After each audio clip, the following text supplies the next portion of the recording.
So good evening, everyone, once again. Thank you for joining us this evening at our Archives Online series. This evening's topic is Lord of the Ring Files, Journey of Records into the Archives. And we're happy to have with us Assistant Director, Mr. Chuan, from the Archive Services, who will share how records make their way into the archives. He will also shed some light on some of the behind-the-scene activities. Mr. Yit has been with the National Library Board for 27 years, 20 with the libraries and 7 with the archives. His extensive experience with both institutions give him special insight into some of the considerations which archivists should be concerned about. Without further ado, I'll pass this session on to Mr. Yit. Good evening, everybody, and thanks all of you for coming. First off, I need to apologize for the choice of the title because the title itself, when we chose this, actually introduced some elements that may confuse people. So apologies if some of you came to this talk expecting a discussion on tokens, Lord of the Rings. This is not it. Okay, we are really talking about the interesting journey that records have to take before they can make it to the archives. The other element about the title is ring files. Ring files actually are no longer in fashion or in use at archives. In fact, we avoid them because ring files usually have metal parts and they have a tendency to rust over time. But the reason why I've introduced the confusion is that I've observed, and the reason why I'm making this talk is that I've observed several of our users, my colleagues, and even some of my senior management, they don't seem to have a clear understanding of what is it that the archives really do. And sometimes, they raise issues and questions that doesn't make sense to the archivists. I'm just hoping that with this evening talk can sort of clarify a little bit more about what archives really do and how we are different from the libraries. I'll be covering quite a lot of things. I'm not going to read everything down there because each one of them I will be speaking in detail later on. First thing first, let's start with the basic concepts. What are records? Because in archives, we basically deal with records. But what are records anyway? Can always go back to the good old ISO. They have some technical definitions. Records are defined as information created, received, and maintained as evidence and as an asset by an organization or person in pursuit of legal obligations or in the transaction of business. A simpler definition is given by the Society of American Archivists in the Dictionary of Archives. It's simply records are data or information stored on a medium and used as an extension of human memory or to support accountability. For me, I rather view records as evidences of effort or existence retained for future use or referral. So for example, on the screen, you see a fossil record. A fossil record is basically an evidence of existence of creature, captured in stone. Then you see the vinyl record. Vinyl record is really an evidence of someone's effort in recording their music or their song. But here come our first interesting poll. Do you think these three things are records? Through the poll, we see that the most of you think it's a yes, and the second in place is the no, and the minority is maybe. Actually, they are really maybe, okay, because by themselves, the objects by themselves aren't really records, but if they are used in the right context, used in the right situation, they become records or part of records. So a chair obviously is a chair until you put an asset tag on it. So it suddenly become a record of purchase. The blank letterhead, there's nothing on it. Even with a blank letterhead, if you file it in a sequence of other blank letterheads. All organizations throughout different generations will have different letterheads. So if you file it in that context, they become a record because they become a record tracing the changes of the letterheads of the organization. Okay, the QR code, people think may or may not be a record. That particular QR code is the safe entry QR code, okay, which is in fashion these days. But yes, again, it's the context that we need to look at it. So in short, actually, I just want to let you all understand that a lot of things around us can become records if we put it in the right context, provided with the structure to it, which leads me to what is an archive. So the archives comes after the records. An archive is formed or created when a decision, when a selection of records will be permanently preserved for their value.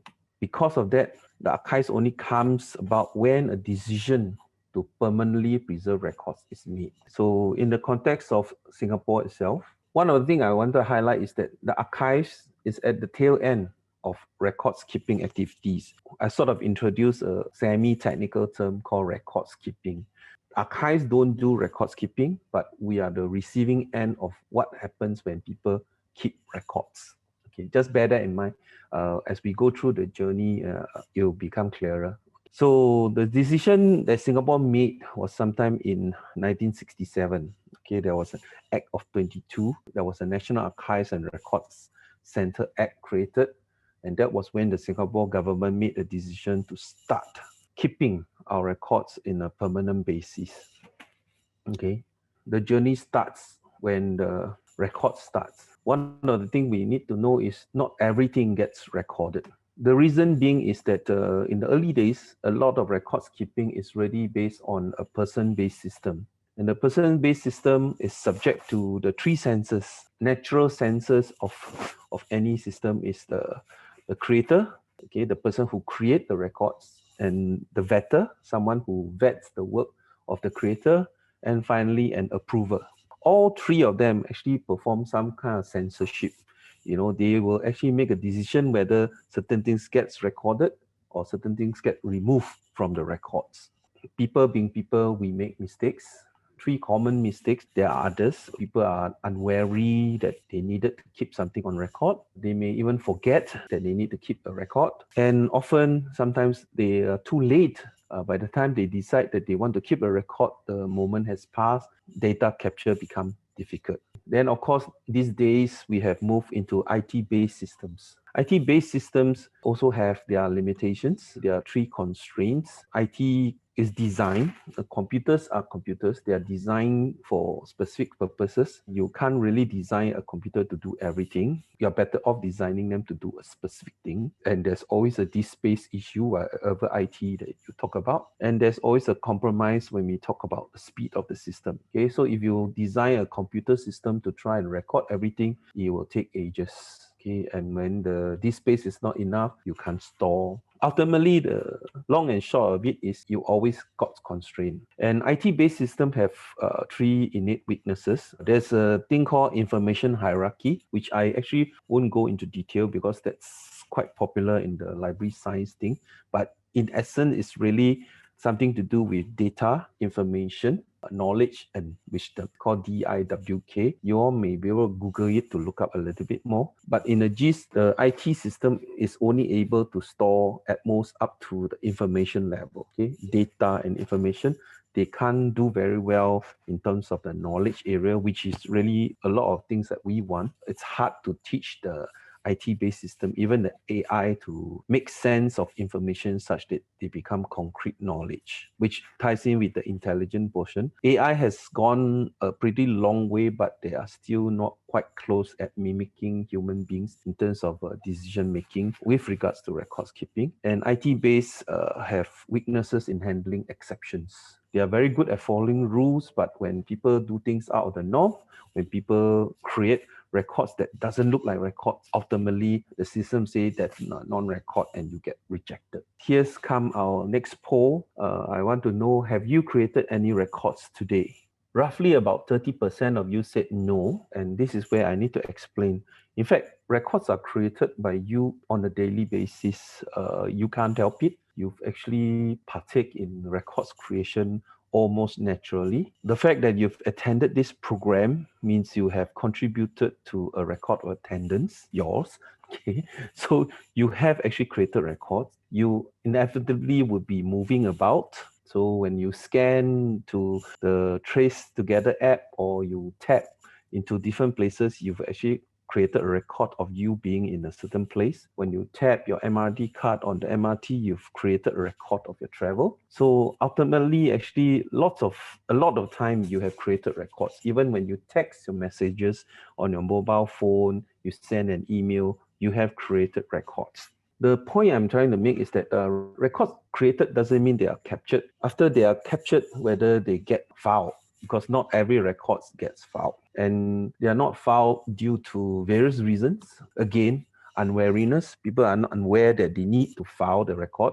They will think that the phone is a convenient thing to store, or their email is a convenient place to store their record.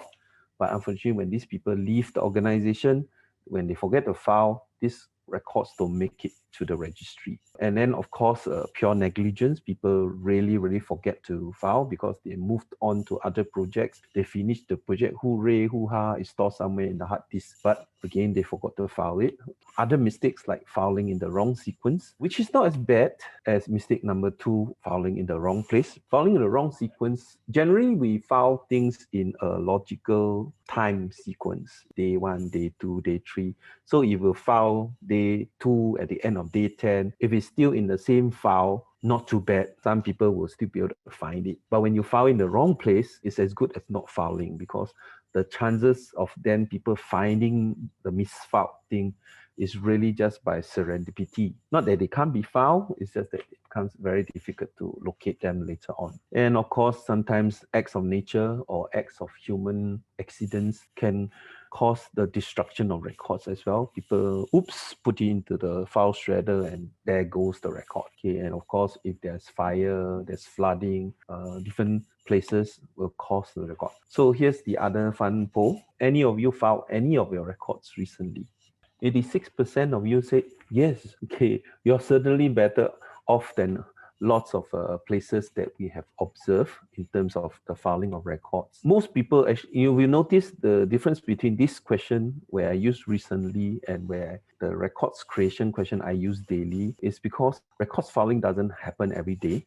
Most people actually file their records after a certain period of time. Typically, most people file their records at the end of their project or when there's a closure, because then they don't really need to re-look at the file. It's a once-off filing. Okay, but yes, there are some of you who have the good habit of filing the records as you create them, which is actually a very good habit to do. I'm glad to see that 80% of your have been doing your filing of records, because it helps a lot. As I progress on the talk, I explain a little bit better. The reason why I'm saying this is because we working in the archives know not every file gets kept, unfortunately. Again, due to unwariness, people may have created the records and they diligently arrange the records and they file them, but then they forgot to shift the files to the registry, or the place that most organizations will have a centralized records keeping place. So yes, it's been filed diligently on the person's hard disk, but then the person left. No one has a way to receive or unlock what's inside the hard disk and move the things to the registry. Again, or some people bring him.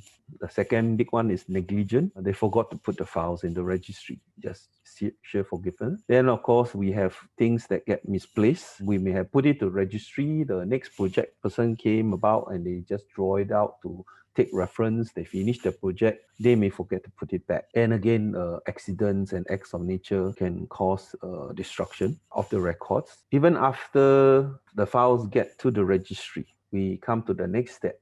Not every file kept or every kept file gets transferred. Actually, the main reasons are quite practical, because not all the files are needed to be kept in perpetuity. So because if they are not transferred, they don't make their ways to the archive. Some examples: financial transactions in general are typically retained for a period of 5 to 7 years for accounting purposes. For NAS, we only receive files after a certain number of years. Some of these are based on our retention schedules and our agreement with the agencies. Certain files are not transferred. I won't go into the details because each of them is unique between the needs of the agencies and the way NAS officers and archivists analyze the situation. And other examples, monthly reports may not be transferred because at the end of the year, there might be an annual report that covers the same set of data, for an organization. I'm just giving you some example, but the gist of it, we need to understand is that not every file, gets transferred to the archives. Now, even after they are transferred to the archives, not every transfer file gets archived. And the reasons are practical again. Space in archives is actually typically limited. We don't have a blank check that we can keep expanding. Then there are decisions to be made, whether certain things is something that we really, really want to keep permanently. And some of the records, because there's been years before they get transferred to the archives, the conditions of records makes it very hard for us to maintain. some of them are already pretty bad state. Of course, at the archives, we try our best to save as many records as we can, but there are some records that are so damaged that they are really beyond our savings. And to keep a record that's not suitable for keeping is actually a waste of our resource. So, but we do also appraise based on the 5 values that we are looking at. We want to keep records that is of value to the nation, examples being the treaties and the agreements we sign with the different countries. And of course, of value to the government. We trace our policies, the projects. If you're interested to see some of these, we have the Singapore policy history pages in Archives Online. You can see some examples of the policies that have been made by the government. We sort of flesh them out into a storyline to help explain why those policies are important. And of course, things of value to the community at large, events, our National Day parades, certain things that's happening around us, the changes that we are capturing. So some of the things like, for example, some of the projects that the NAS is doing now, trying to capture some of the sounds that may disappear over time. So if you're interested, you can look up some of our citizen archivist pages, some of the things that's happening on National Archives itself. Maybe you all can also contribute part of the community. And of course, we also try to retain certain records that are value to the citizens, your birth, your death, your marriage records, some property information, etc.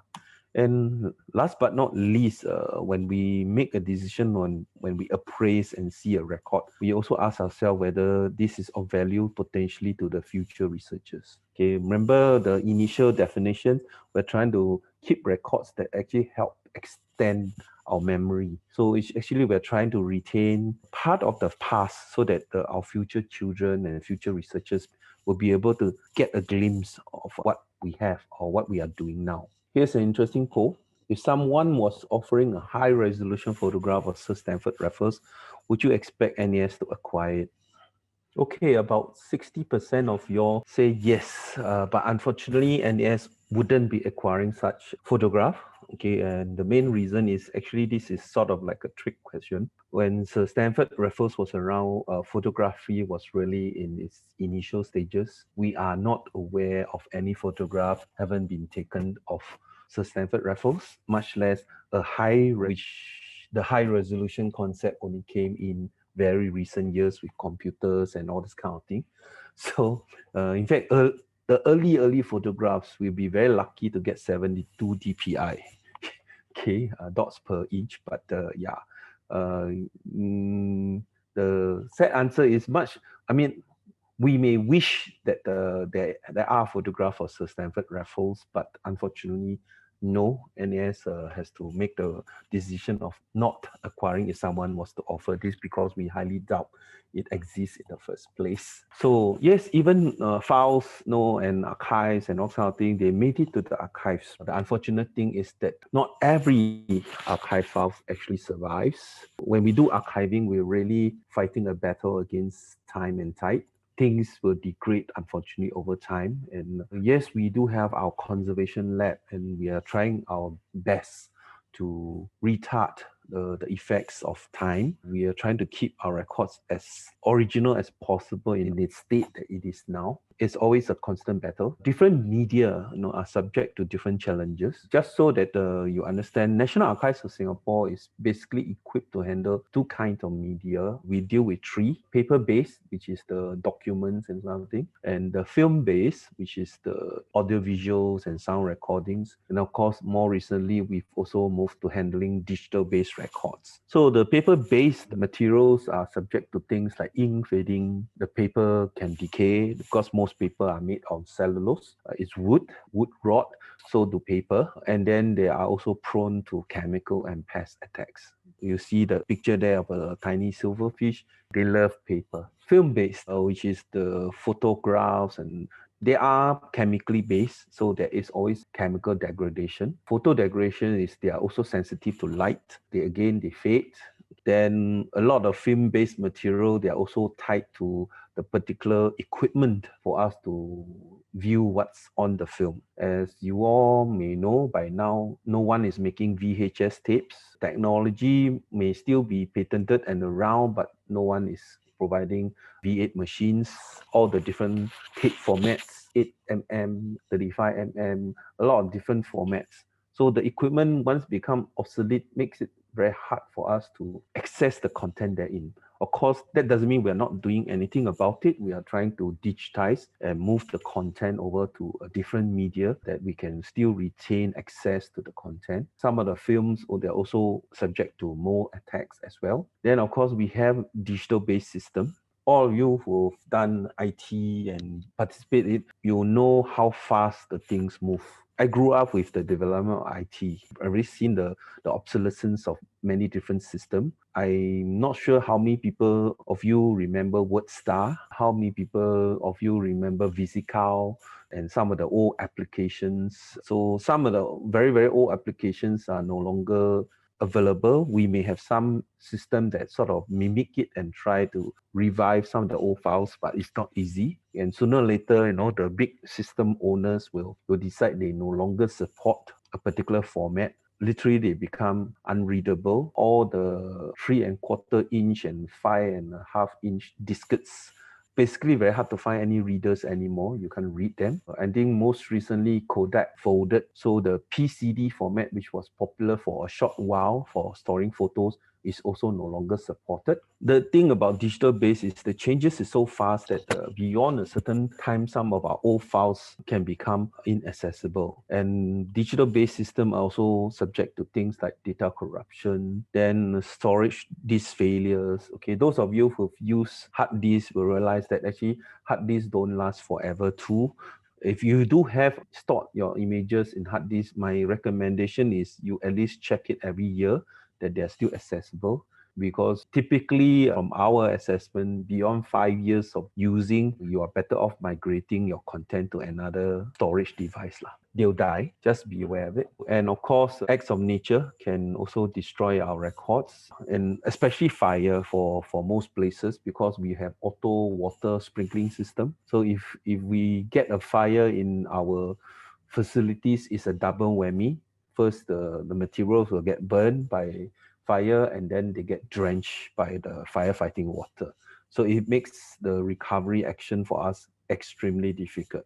And of course, I bracketed earthquakes. Singapore, we are lucky of a sort that we are not subjected to physical shakes, although once in a while we do experience the shaking. I show a picture of a burn record. That's basically not much we can do when it reached that kind of state. Now, okay, after we've got all this thing into the archive, the difficult challenge of making the content accessible becomes an issue. And access is in fact affected by various factors, especially when we're dealing with things like government records. The government departments that created those records may have made certain decisions on classification of those documents, so making access to it a bit challenging. Certain things may need to be declassified before we permit for access. And then, of course, the condition of records makes it quite difficult. If the record is fragile, we will think twice about bringing the records out to let people access. In a way, these two things we can address, okay, because the declassification, actually, archives itself, we always constantly, upon request, we work closely with the government agency and we sort of remind them and help them. We are trying to push our best to get as much declassified as possible, but we hope you understand that it will take time. It's always challenging getting people to look at it again. And as you understand, it's actually many years after. They may not be the people who have started the project. So they will always be very careful when they look at the classification. Then for condition of records, we are trying our best to provide digital access rather than, if you're only interested in the content rather than the physical object or container by itself, that's where the digitization is helping. It's a challenge because of the amount of records we have to handle. Then, of course, even after we move it to a digital record, we also have to worry about format obsolescence. We may convert to a certain format, the format become obsolete. Far, we are now moving towards PDF, and PDF has been quite stable for us for a certain number of years, and we hope moving forward it stays stable. And of course, there are legal restrictions. A lot of people like to ask to look at certain building plans, but there are some acts and regulations restricting the access to building plans, especially for buildings that are still standing and there's the owner. So you require the building owner's permission. That's part of the law. Then, of course, this is something that the archives is always chasing. How we describe the files, it influences on how you can discover the files on our archives online. So we need to work on the level of descriptions of our records to help this. Again, this is things that are working in progress. As we put in more and more description terms, hopefully you can find more and more of our records. Then, of course, certain things sort of blocks us. Marriage and school records is something that we do have, but we can't allow a free reign where you can go and look at all these records because there's personal data protection in place, and some of these actually contain personal data. So some of these actually delay or requires permission, requires clearance, and all kind of things. And of course, archives, we are dealing with a lot of volume. Say we're doing digitization, we're doing indexing as much as we are able to with our limited team size. Okay, so do bear with us. We are working on trying to make as much of our content accessible as possible. I think if some of you have seen the questions that happen in the parliament sessions, the MPs and all have been asking us how much more are we making. We have made some progress. Obviously, we're not happy with it. We are all constantly trying our best to get more and more records accessible for our users. Back to the questions. I've given some background on how long it takes for records to make all the way into the archives and potentially become available to you as the users. But there are some innate differences between archives and libraries. For those of you interested, you can look up an interesting paper done by Thomas Littman. He's dealing with libraries and archives, a comparative study. That was something that he done. He basically distinguished between libraries as a collecting body and archives as a receiving body. There's a difference here. The main difference is of the things that we collect. Archives are dealing with records and we're dealing with evidence. I'm not going to go through every single line you see on the screen, but because we're dealing with evidence, we have to restrict access to the collection. We can't literally put the evidence out on the open shelf where people can take it away. Those of you are wondering why archives seems to be quite obsessive about access conditions and like that. We have no choice. We need to control access to the material. It's not that you can't access, we just need to control the access. So we need information that who has accessed this kind of information, etc., etc. So a lot of the way we organize our records is also different from the way the library organize. Most libraries go by subject categorization. The archives won't have that kind of flexibility because we actually receive records from specific creators based on the functions of the business. So we are actually mainly organizing our collection by the functionalities. Libraries and archives being different doesn't mean we can't work together. We are still content-based anyway. So in the area of resource discovery, this is where libraries and archives can work closely to help you discover related content, and where NLB as a whole has been focusing our efforts. So if those of you who have used the one search engine that NLB has developed, which actually cuts across both libraries and archives resources, and we've also onboarded the museum collection as well as some bits of the National Gallery as well. So it's a search engine that we try to co-discover related content across the different platforms. This is where actually, libraries and archives can work together, because to you as a user, you're not overly concerned whether it's in the library or in the archives. You just want content or that's relevant to your work or your area of interest. So for us, it's really working towards helping you discover. The process of records making its way to archives. Okay, you can see records getting created, it gets filed, and the files get kept. After all this, the initial process of records creating and records keeping, the red line you see down there is when the archives start to come in. We work together with the agencies or the people who are going to transfer the files to us, and we discuss what's to be transferred before the files get archived into the National Archives. So key point you need to know is every step along the way, if you notice the big fat arrow getting thinner and thinner and thinner, it's just an indication that actually, in reality, archives is actually fighting a war of attrition avoidance. Okay, we are trying to get as thick as possible the arrow at the end of the archives part, but our control is actually limited to where the red line is. We are trying our best to help the agencies in their records keeping activities by providing guidelines, recommendations. Hopefully, they will improve their processes. In reality, NAS only gets a percentage of a percentage of a percentage of a percentage of the total records created at agencies.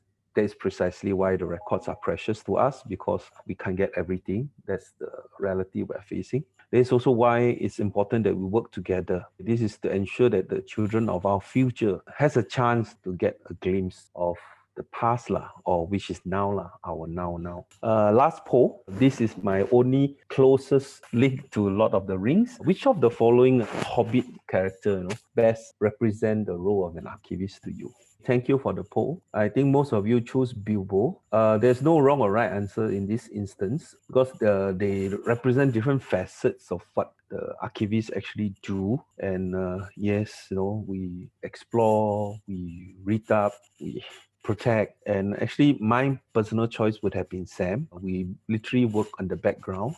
Most of the time, you don't see us doing what we are doing, but we hope that when you need a particular record, we are able to retrieve it and pass it to you. Thank you for giving me an opportunity to share with you.